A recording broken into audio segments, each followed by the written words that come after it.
There once was a woman who could not find her way. Her body ached with weariness, her heart felt too fragile, and her thoughts tangled like vines. One evening, when the noise of the world grew too loud, she wandered into the forest on the edge of her home by the path that led to the creek. She stumbled through the elder's arching branches, past sticky brambles, and into a soft meadow framed in morning light. Blocking the sun with her hand, distorting her gaze at the meadow beyond, she noticed a large cauldron, cast iron in make, sitting atop a circular structure of stone. She couldn't see the fire underneath, but she felt the heat from her place at the entrance of the meadow. The liquid inside bubbled. Odd. She had never seen such a sight in the meadow before.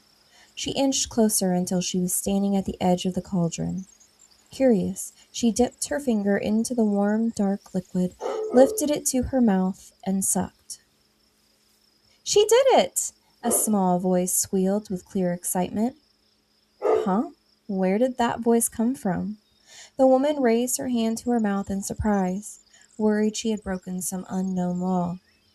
A heavy footfall and rustling pulled her sight to the trees beyond the burbling cauldron. From the edge of the hollow she saw a great bear, enormous and shaggy. Its hair was auburn, eyes gleaming like embers in the dusk. Beside the bear sat a badger, striped face fierce, claws sharp. The woman was terrified, but before she could release her voice into a scream, the small voice at her feet began to speak. Your face is no good at hiding, my dear. We must work on that fear, said the small voice, now revealing a mouse-like face. It was a mouse. Captivated, the woman knelt to see the mouse better, forgetting for a moment about the massive bear and terrifying badger. We are very pleased you sought us out. We were wondering if you had forgotten. You may call me Mouse, but you've known me by other names. We have walked together a long time, all of us. Mouse nodded to his companions, who now stood firmly behind the woman. She froze. Bear lowered her head, snout close enough that her breath warmed the woman's cheek. For a heartbeat, she thought the bear might devour her whole. Instead, the creature sniffed her like one sniffs the soil before planting. You are nameless, Bear rumbled, the sound shaking the marrow of her bones. A vessel, yet unmarked. You cannot walk the forest unnamed. The woman swallowed, her heart pounding like a drum. What will you call me? Bear studied her, small, trembling, but with eyes that did not look away. In those eyes, Bear saw the flicker of fire, the pool of bloodlines long buried, the stubborn sap of a tree that grows even on stone. At last Bear spoke. You are Rowan. You will bend, but never break. Your roots will drink from stone. Your branches will climb toward stormlight. You are shield and spark, red buried against the dark. Remember this, woman. No blade, no frost, no shadow can unmake Rowan. The woman's lips trembled as she whispered it back, tasting the syllables like honey. Rowan. As she said it, something inside her shifted, warming her belly. What am I feeling? Rowan cried, desperately seeking Bear and Mouse for answers. She had not yet turned to Badger, who looked much too fierce to trifle with. You came to the cauldron, my dear, and discovered that you weren't alone. That feeling inside your gut is blood and breath, your stubborn ember of survival. You fanned the flames burning inside you, and now you see how alive you truly are. Badger quipped from behind Rowan. Shocked, she gasped and turned around sharply. What do you mean? I see you as clear as day. How can you have been with me this whole time? Surely I would have seen you, Rowan questioned. Ah, she does not know then, Mouse confirmed with his companions before turning to Rowan's confused expression. We are in the in-between. You came here often while you sleep, and when walking aimlessly along the creek bed. Here you can see us, but we could not reveal ourselves until you made the choice to drink from the cauldron of warming. Only you can seek the cauldron, and only it appears when you are ready to see truly. Seems like that time is now. Mouse looked up at her with only kindness in his beady eyes. "Sit," Bear said. "You are tired. You must rest if you wish to live." So Rowan sat and felt the warmth of her own blood, the steady strength of her bones. Badger moved to sit at the opposite end of the cauldron. He looked a little less annoyed, she thought to herself, smiling. "Shall we tell her?" squealed Mouse, darting between her feet before coming up to rest on her lap. "I think you should start, Bear. You tell the best stories."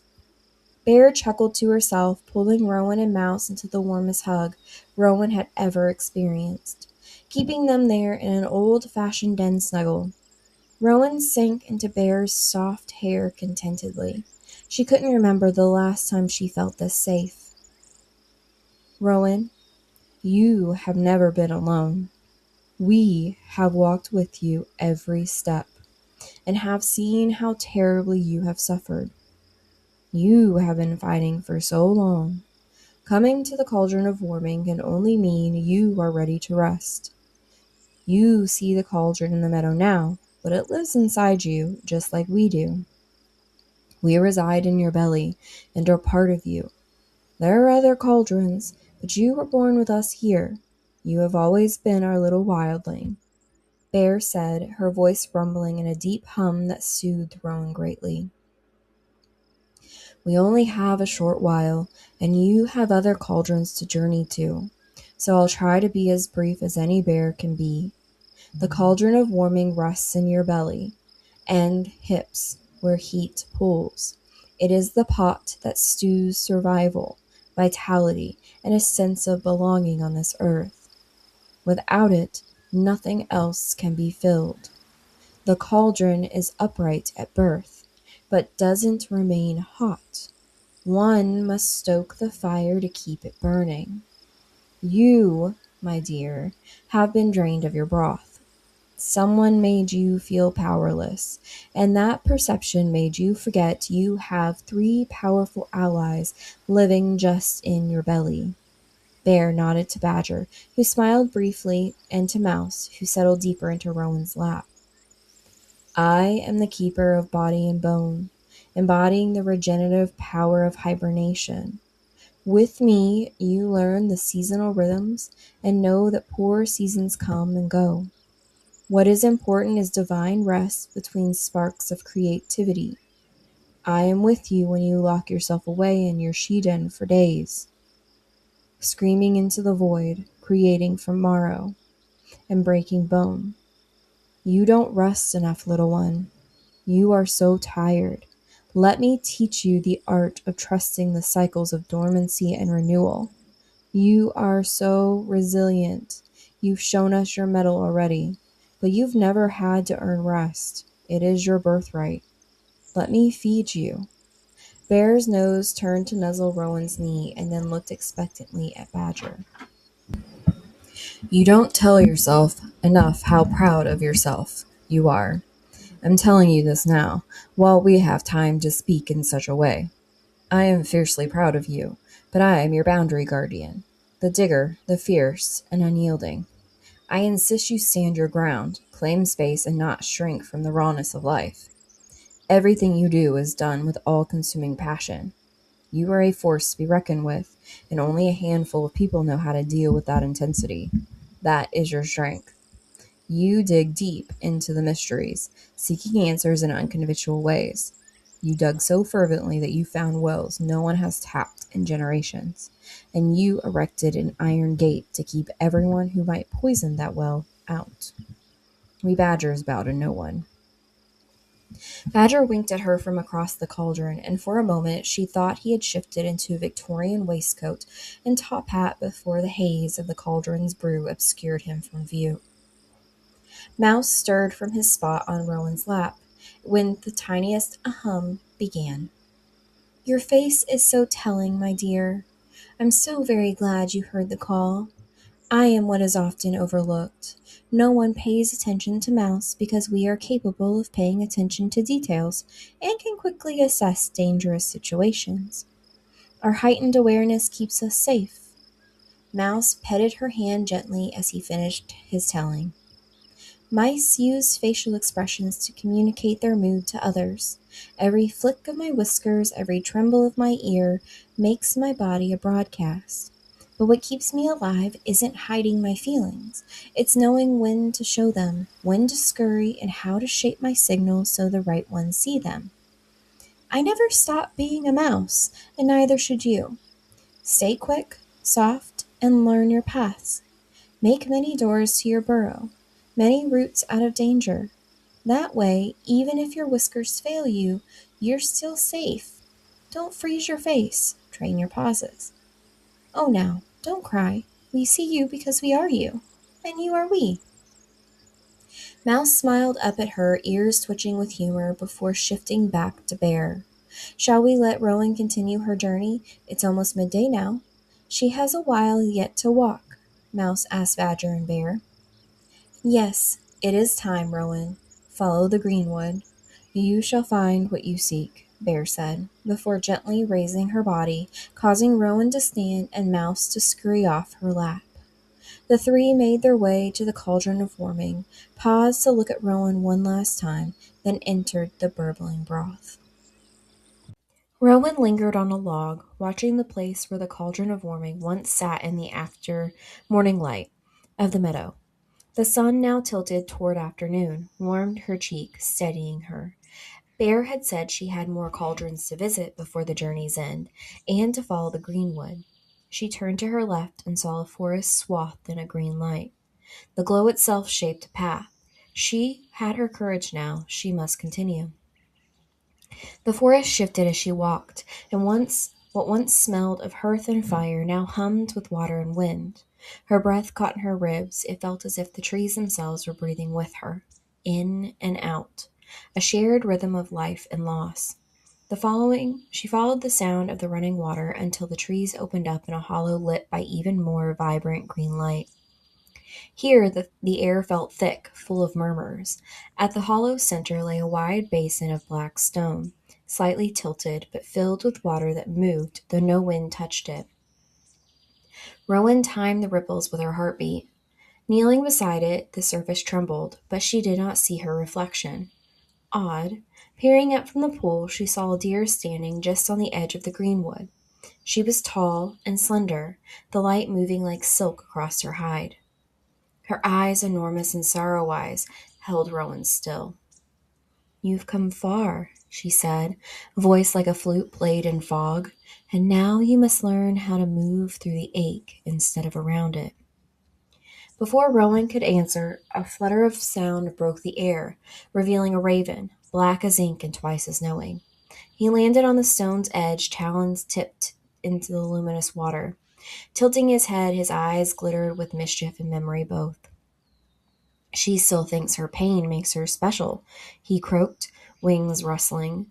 "She hasn't learned that everyone carries a funeral in their chest." Deer didn't flinch at Raven's sharpness. "Let her speak," she said gently. And Rowan, trembling, finally did. She spoke of the loneliness that gnawed her bones and the exhaustion, the endless reaching. Her words poured like rain into the cauldron until the water turned the color of storm clouds. The basin spilled over, creating a stream into the Wildwood. When she was empty, Deer stepped closer. "Your heart is a forest, Rowan. Do not mistake its trembling for weakness. Even the oak quivers in the wind, and that is what keeps it standing. You have walked the paths of sorrow, believing them to be thorns meant to wound you, but they are roots teaching you where to drink." Rowan's heart cracked and a sob escaped her lips. "Let it out, dear heart. You were made for tenderness, and tenderness is not a soft thing. It is a weapon made of mercy. When others raise their voices in anger, raise your breath in wonder. The light gets in through bruised ribs. You cannot love without the risk of breaking. But the breaking, that is the rhythm of being alive. Each crack lets more song escape." Deer bent her head, touching her muzzle to Rowan's heart. "Breathe, dear heart. The rhythm you hear there is not your loneliness. It is the drum that binds you to every other beating thing." As Deer stepped back, Rowan noticed her antlers catch the sun's rays in an iridescent flicker. The water rippled, and from the ripple rose laughter. Deer's gaze warmed Rowan's chest. You feel deeply because you were made to feel deeply. That is your strength, not your wound. Grief teaches you to listen. Love teaches you to stay. Rowan's throat tightened at that. She wanted to tell Deer she didn't know how to be soft, not after all the sharp years she endured. But Deer only looked at her with those moonlit eyes, patient and knowing, as if saying, "Then begin with your breath." So Rowan did. She breathed until her heartbeat slowed, until the ache in her chest loosened its claws. She felt something uncoil, a forgiveness, not given, but grown. Then Raven hopped to the rim of the cauldron, dipping his beak into the storm-dark water. "And I teach you what to do with all that feeling," he said. "You turn it into a story, into song, into something that feeds instead of festers. You give it wings." The laughter rising from the cauldron rippled dark, dry, and wry. Raven tilted his head, watching Rowan the way one studies a puzzle. "Well," Raven said, "now that she's had her fill of poetry, perhaps she's ready for honesty." Rowan shuddered. She wasn't sure she was ready for Raven's truths. "You felt the storm in your ribs for a long time, haven't you? You call it anxiety, heartbreak, despair, but it's just your soul pacing the cage. You've been trying to understand what should have been sung. I'm not here to comfort you. I'm here to remind you that creation and destruction are siblings. You tear down the nest, you build it again. That is the way of the world.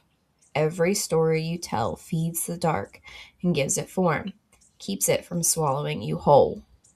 You, Rowan, are a story animal. You eat experience and regurgitate meaning. You steal shiny bits of memory and grief and laughter and weave them into something worth keeping. It's art. So quit apologizing for your hunger. Quit mourning the ashes and start using them for ink. Pain is the world's way of making you fluent in empathy. And every tear you've ever cried, that's ink too. Don't waste it." Raven dipped his beak once more into the water and then looked up at her, eyes glinting like obsidian. "Now go on. Speak your heart aloud before it petrifies. The cauldron doesn't fill itself." Rowan paused at a loss for words. "So you think you have it all figured out now, little heart?" Raven asked.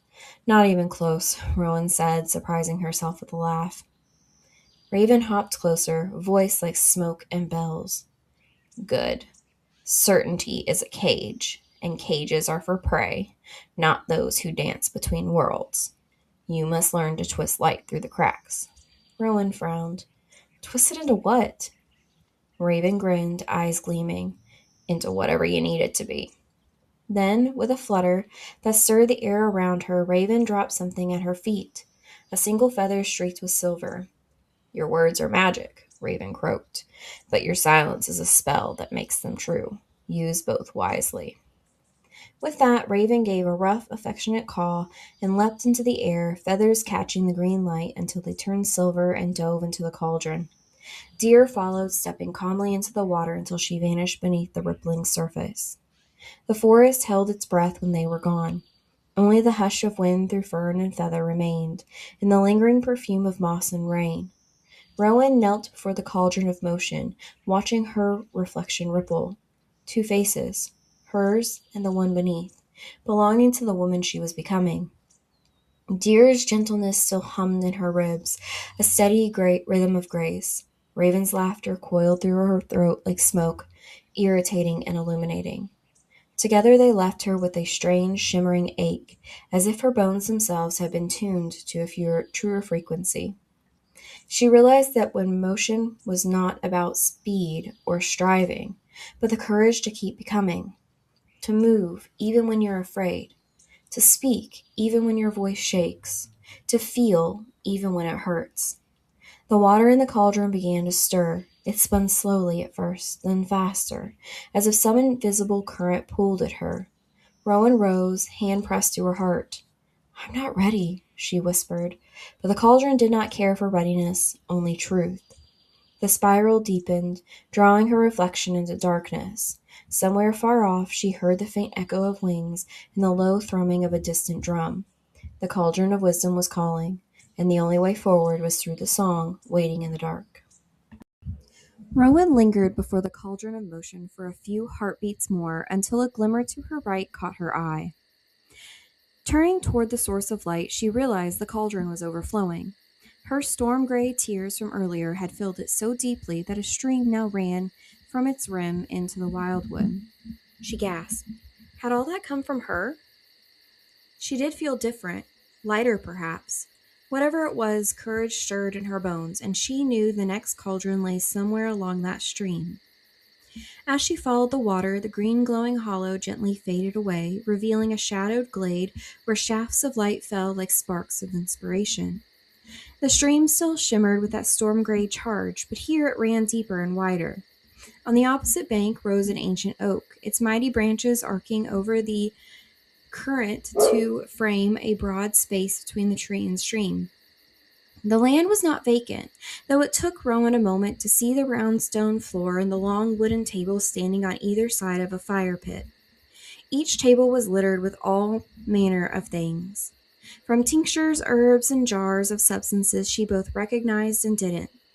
She wandered the strange outdoor kitchen, trying to guess who might live here, when her foot struck something hard that rang out with a metallic clang. Another cauldron? Stepping back for a better look, she saw that it was indeed another cauldron, but unlike the others, this one was inverted. Why is it upside down? She wondered, studying it more closely. A whisper brushed against the back of her mind. Something about time. Looking up, she noticed the sun slipping into dusk. No time like the present, she muttered, rooting her feet into the earth, aligning her hips. She lifted with all of her strength and heart. With a crash and a cry, the cauldron of wisdom stood upright. The echo of metal faded into the hush of twilight. Above her the great oak groaned, its branches shivering as if exhaling an ancient breath. From the canopy drifted down a single feather pale as moonlight, then another, darker, edged with bronze. Rowan looked up. Two shapes circled the treetop, wings cutting through the violet dusk. They moved as one, the first a whisper, the second a blade. When they landed upon the oak's highest limb, the light caught their eyes, one golden, one silver. At last, said a voice both low and clear, you've come to listen. And from the shadowed nest where oak met sky, owl and hawk regarded her as keepers of the cauldron of wisdom. Rowan gawked at the massive avians perched on the oak's thick branches, unable to form words when she heard and felt the cauldron of wisdom thrum, low and resonant, as if it now not only held water, but echoes. Rowan stood before it, breath misting in the chill dusk. She sensed the two shadows unfurl from the branches, spiraling down through deepening violet until they landed on opposite sides of the cauldron. Owl blinked first, slow and luminous. Moonling, you see too much, but do you understand? Wisdom begins in stillness. You do not find it by reaching. It finds you when you learn to stop grasping. Hawk ruffled his feathers with a dry laugh. And yet, he said, it is useless without action. Knowing is a lantern, but it must be carried through the dark. Rowan glanced between them, unsure whether to bow or speak. Rowan's eyes regarded her kindly. You've come from the belly and the heart, she murmured, and now you stand at the brow where thought, intuition, and vision meet. Here we ask not what you feel, but what you see. Rowan looked between owl and hawk, before glancing around the wildwood. I see too much, too many paths, too many voices. Which one's mine? Owl hopped gracefully toward Rowan, who sank to the ground unsure of everything. She bent down to catch Rowan's eyes, and with a wisp of her snowy wings, she guided Rowan's eyes to hers. You have a finely tuned awareness and sensitivity to those around you, Moonling. One of your greatest gifts is your ability to contact the worlds in between, but you must have the wisdom of when to put the future down. I'm just so afraid, or had been before I met Bear, Badger, and Mouse, and in my fear, I scratched out meaning where I can find it. I see now that my heart was hiding behind my mind, and my mind was running circles around my heart. I was paddling, but never moving forward. Rowan rolled the words around in her mind like a marble. She really had been afraid of what she saw, wasn't she? Hawk leaned close, his gaze sharp enough to cut. Then learn the difference between noise and knowing. Sight without discernment blinds as surely as shadow. Close your eyes, Owl cooed. Yes, even now. Sight begins there. What image stirs when the world falls silent? Rowan obeyed. Behind her lids rose flashes of memory, storms and laughter, the sound of her own heartbeat echoing through dark water, a thread of silver weaving through it all. I see a light moving through cracks, she whispered. Good, Owl said. Wisdom is not the absence of fracture, but the art of shining through them. Hawk lifted his wings, stirring a wind that made the cauldron ripple, and the courage to act on what you see, even if it means breaking the comfort of silence. You're very good at interpreting signs and omens from the natural world. Blessing or warning, follow them, trust the insight. You are awakening to your soul's purpose, sun's daughter. Ride the wind. Rowan opened her eyes. The ripples of the cauldron had formed a spiral, shimmering with faint gold and silver light. Owl turned her head toward it. Every truth you'll ever know is already within you, waiting for your attention. You are not meant to know everything as much as you thirst for it, Moonling. Notice only what calls your name. And when you hear it, Hawk finished, follow. Even if the world says you're flying into the storm is where you were forged. The wind quieted. Owl's feathers gleamed like snowmelt, Hawk's burning with dusk. Tell her, Hawk said softly to Owl. Owl inclined her head. The cauldron of wisdom does not fill like the others. It clears, it empties. When the mind is still and the air untroubled, wisdom carries like mist upon the surface. You have carried the weight of meaning too long, Rowan. Let it go. At that, Rowan released a breath she didn't realize she was holding. The air seemed to lift with it, lighting around her shoulders. Hawk gave a piercing cry that echoed through the hollow. Wisdom is not peace, shimmering one, it's flight. You learn it by following and daring to rise again. And when you rise, Owl whispered, you see the pattern beneath the storm. They looked at her once more before they took wing. Owl and hawk, moon and sun, luminous and bright. Remember this. Intuition is the bone beneath thought.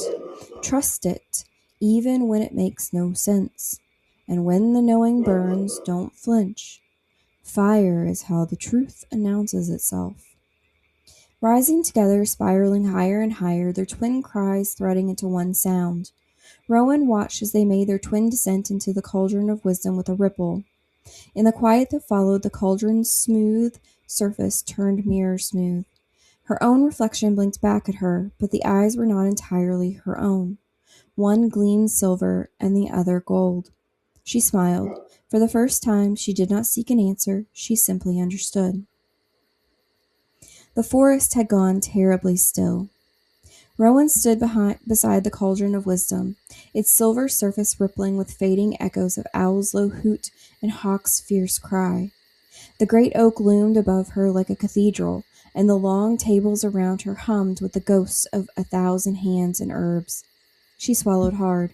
The cauldron had taught her much, maybe too much, for now she felt utterly lost. As though every answer had only unraveled another question.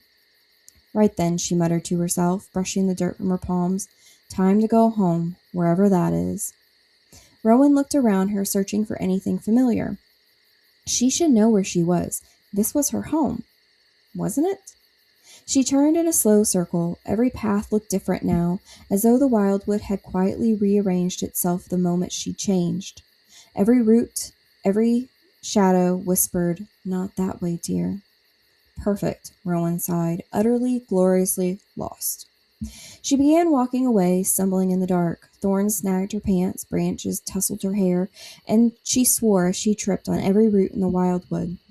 Eventually, a soft rustling sound made her stop. Slowing her breath and cocking her head to one side, she listened. A wet, slurping rustle, followed by a delighted little chirrup. What on earth? There, half buried in a pile of abandoned jars and a tipped over mortar, was a raccoon. Its hands were covered in honey, its whiskers sticky, and it was very obviously trying to fit an entire apple into a jar far too small for it. Rowan blinked, certain the creature couldn't possibly answer, but the wildwood had shown strange things before. "What are you doing?" The raccoon froze, wide-eyed, and then very deliberately it held up the apple and said, "Trying." Rowan tilted her head. "At what?" "Everything," said the raccoon. "You?" She almost laughed, also trying, at everything. "Good," the raccoon said, nodding sagely. "That's the only way to do it right." It sat back on its haunches, tail curling. "You look misplaced, Eyebright. Lost your way?" Rowan hesitated, thinking, "I think I lost who I was on the way. Now I don't know how to get home from here. Nothing looks the same." Raccoon's eyes gleamed with knowing mischief. It scurried closer, tiny hands glistening faintly with moonlight. "Listen, you've got a bear in your belly, yes, and a mouse in your bones, a badger in your spine, and a deer in your heart, a raven in your voice, an owl in your mind, and a hawk in your crown." Rowan nodded slowly. "Then stop looking for the path," said the raccoon. "Be the path. Bear will steady your steps. Mouse will teach you to listen to the small things. Badger will dig through your fear. Deer will soften your tread. Raven will laugh at your mistakes. Owl will see you through the dark, and hawk will guide your aim." The forest shimmered with quiet agreement. "And you?" Rowan asked. "Who are you?" The raccoon grinned. "I'm just here to walk you home." Rowan looked at the raccoon with suspicion in her eyes. But seeing as she was lost in the wildwood at night, she would need a guide who could see in the dark. Nodding her head, Rowan noticed she was also holding back tears. She was so tired and ready to be home. Raccoon patted Rowan gently on the knee. "Let's go, Eyebright. Soon you'll see you know the way."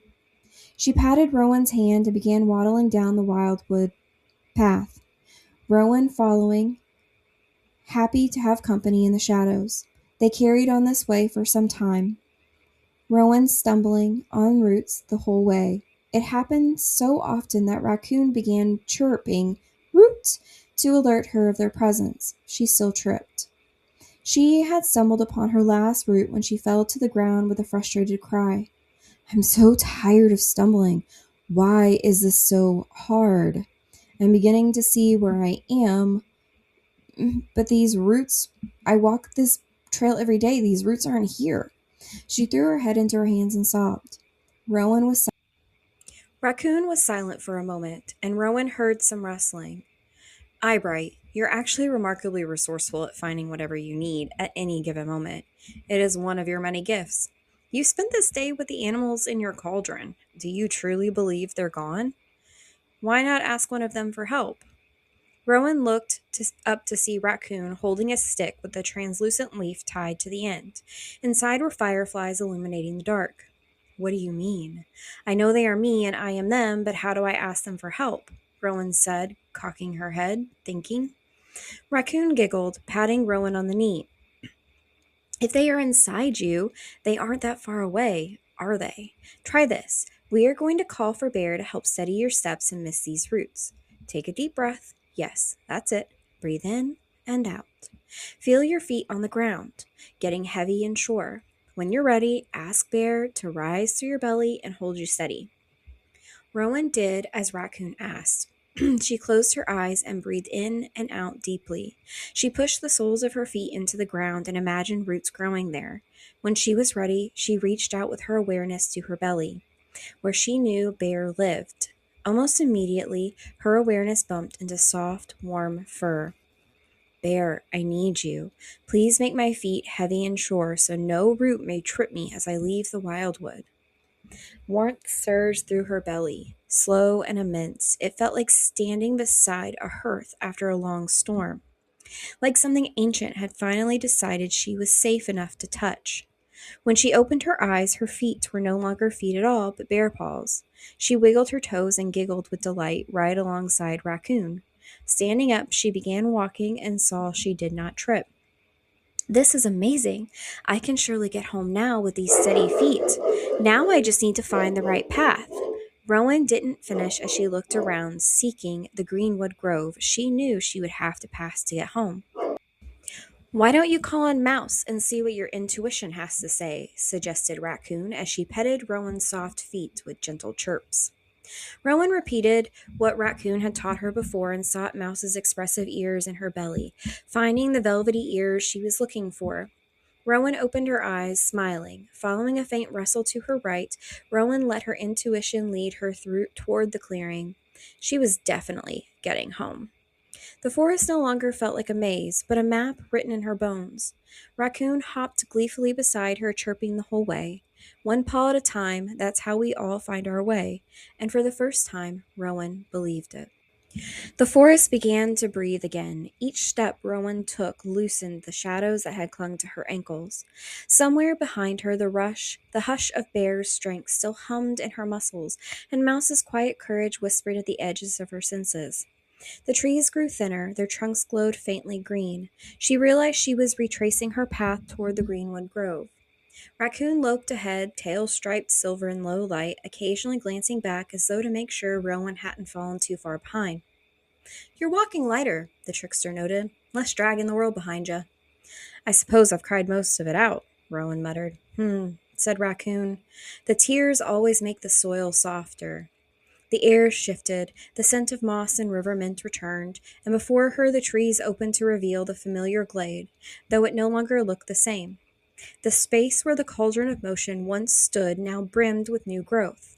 Ferns curling, wild violets blooming, a hush of sleepy bees. Rowan paused at the edge of the clearing, unsure. She wanted to step forward to rest, but a strange ache rose in her chest. She felt as though she might dissolve if she stopped moving. Why was she walking in circles? I don't know what to do, she admitted quietly. Then don't, Raccoon said sleepily, climbing onto a fallen log. The grove is for feeling, not for doing. Then with a wink, and if you're doing feeling, well, don't overdo it. Rowan felt her heart swell and stutter all at once. Every hurt, every tenderness, every small mercy she'd ever given or denied rippled through her. Her knees gave way and she sank to the moss. Oh, she whispered, voice breaking. It hurts to feel so much. She spent so long armoring herself against tenderness, mistaking numbness for strength. Of course it does, said Raccoon softly. That's how you know it's real. Rowan released a great keening wail into the greenwood, allowing everything she felt to pulse out like an electric storm.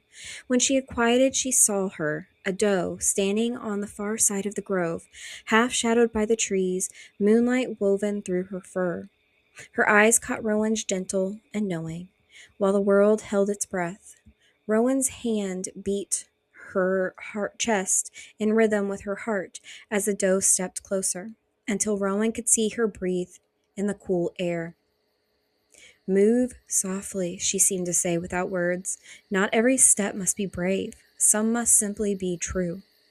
The greenwood held her in silence, not judging, not hurrying. Even the bees had gone still, as if the forest itself was catching its breath. Rowan let the ache expand until it no longer frightened her.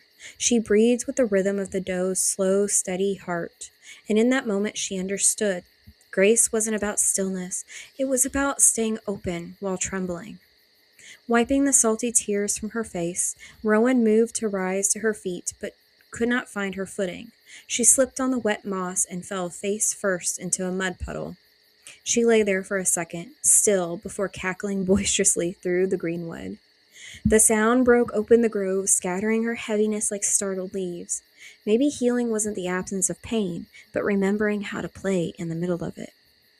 Then a caw cut through the air. A black shape swooped overhead before disappearing into the wildwood. Raccoon grinned. There it is, the medicine in the middle. Feel deeply, laugh boldly, and remember they can coexist. Rowan felt her body move from exhaustion to joyful surrender. She had her steady feet, knew she could find her way, and now had heart and laughter to keep her balanced. She realized she wasn't empty. She was becoming. The cauldron within her simmered, reshaping grief into something green. You're getting it, said Raccoon. The way forward isn't straight, it dances. And with that, Rowan smiled through the dirt on her cheeks. The path ahead glimmered faintly, winding alive, waiting for her to dance with it. The meadow hummed with welcoming dawn. Gently skipping now through the greenwood, Rowan felt more like herself than she had in years. Each step lightened her chest, loosened the last stubborn shadows clinging to her ankles. She saw possibilities now lying before her like pathways of beings she hadn't dared to imagine. Excitement danced in her veins. She was a new person, yet still the old one, stitched through with all the same threads. She wondered her existence as the trees thinned and the canopy opened. Before her, the greenwood spilled into the meadow, glowing with first light. Almost home, she thought, her chest fluttering. Home. I'll be home soon. Raccoon skipped alongside her, tail flicking silver in the dawn, chirping and chittering in wild reverie. Rowan laughed, breathless, letting the joy carry her forward. She reached the cauldron of warming and pressed her hand against the rim, expecting to see bear, mouse, and badger waiting as they had before. That's not how it works anymore, Eyebright, Raccoon said matter-of-factly, tail flickering with quiet admonishment. Rowan sighed, glancing past the bramble patch at the familiar outline of her house. Doubt swirled in her mind. What if they don't recognize me? The thought made her pause, hesitation blooming at the edge of her heart. She breathed. Her breath hesitated slightly, and she felt her shoulders tensing. The soft bed inside, the warmth she had longed for, all felt suddenly distant. Push! Raccoon chirped, tails flicking. Dig deep. And so she did. The earth beneath her thrummed as Badger rose from the meadow's edge, muscles coiled with determination, claws digging through invisible fear. Rowan felt its strength anchor her as she moved forward. Then Owl descended in silence, wings sweeping through the morning light, its wide eyes teaching her patience, knowing how all the paths she had walked intertwined, and how every stumble led her here. Finally Hawk soared above, sharp and fierce, vision piercing the horizon. Her home appeared, small but luminous, waiting patiently for her return. Rowan's chest swelled as the pieces of herself clicked in place. She was the timid, doubtful girl she had been, and the brave, wild-hearted woman she had become. She let the rush of realization wash over her. See? Raccoon chirped, hopping in front of her, tail flicking with mirth. You were never lost. You were just becoming readable to yourself. Rowan blinked. Slowly, the wild tingle inside of her loosened. She was both lost and found, all at once. Rowan's lips curved into a smile, and with a deep, steady breath, she stepped across the last stretch of bramble, each footfall a hymn to herself, to the wildwood, to the magic she had always carried inside. The meadow glowed around her, her golden and whole, and at last she was home. The house glowed softly in the morning light. Rowan crosses the final stretch of grass, her feet still carrying the memory of Badger's fierceness, Hawk's vision, and Owl's stillness. The meadow hums behind her, fading like a heartbeat in the first pink light softens the edges of the world. She steps into the porch, and the threshold between the wildwood and home vibrates beneath her soles, a pulse she can feel in her chest. The door creaks open like a sigh. Inside, dawn spills across the floorboards in pale pink and blue. Critters stir. The dog stretches with a bear-like heft. The cat arches like a coiled panther, and a crow calls atop the fence behind her, sharp and clear. Rowan breathes in their presence. The world smells of wood smoke, dew, and something faintly sweet like honey and earth lingering in the corners. Raccoon is gone. No sound, no footprints, only the faint memory of mischief hangs in the air, teasing her senses. Rowan lets the door swing closed behind her, gently so as to not wake her partner. The click of the latch clicks like a soft punctuation, a line drawn between two worlds. She padded down the hall to the bathroom. The floor was cool under her bare feet, dew and dust mingling with the morning light. Flipping on the light, she gasped softly at her reflection. Wild hair, smudges on her cheeks, eyes glinting with clever mischief. Raccoon's eyes, her own eyes, both at once. Rowan let the moment bloom, letting the house, the dawn, the lingering whispers of the wildwood sink into her bones. She touched her reflection gently, fingers brushing glass, and felt the pulse of every creature she carried. Bear's steadying, Mouse's attentive curiosity, Badger's resilience, Owl's quiet knowing, Hawk's clarity, Raven's sharpness, and Deer's heart. "When I stopped trying to be only one thing," she murmured, voice soft as the light, "I became everything I needed to be." The house held its breath, and in that stillness she smiled, wild, wide, and untamed, teeth bare, eyes sparkling, hair like untamed branches. The mirror smiled back, and for the first time Rowan understood. Home wasn't a place she had returned to. It had been growing in her all along. You've been listening to Whispers of the Raccoon Priestess, written and narrated by Caitlin Hall. You can find more of my work at Substack as Hag Under the Wood or on my website www.eldercreekapothecary.com.